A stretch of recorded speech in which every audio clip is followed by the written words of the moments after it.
Баршаңызға сәлем достар. Бүгін біз осындай керемет ассорти компот жасаймыз. Қыс мезгіліне дайындалатын боламыз. Мен 2 жемісті алдым, слива және абрикостан жасадым. Өте дәмді болып шықты. Және де мен 3 күннен кейін дәл осылай ашып, осы компоттардың дәмін көрдім.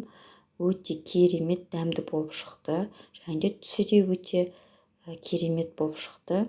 Дәл осы рецептпен жасап көріңіздер.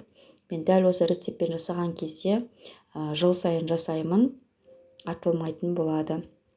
Сіздер де жасап көріңіздер.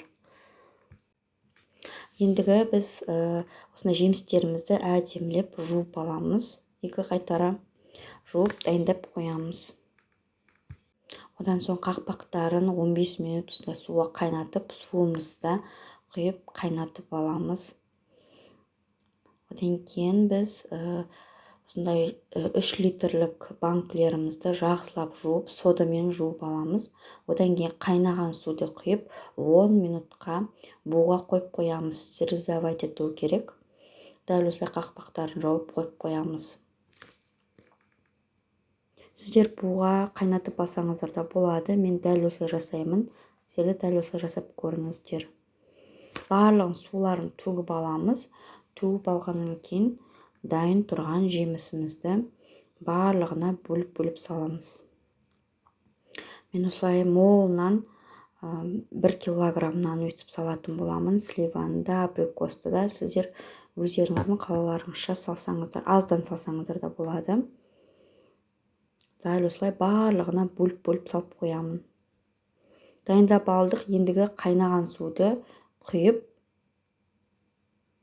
барлық банкіге құйып, 20-30 минутқа қойып қоямын. Дәл осылай.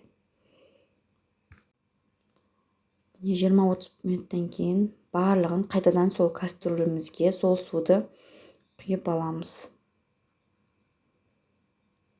Барлығын құйып, қайтадан сол суымызды қайнатамыз.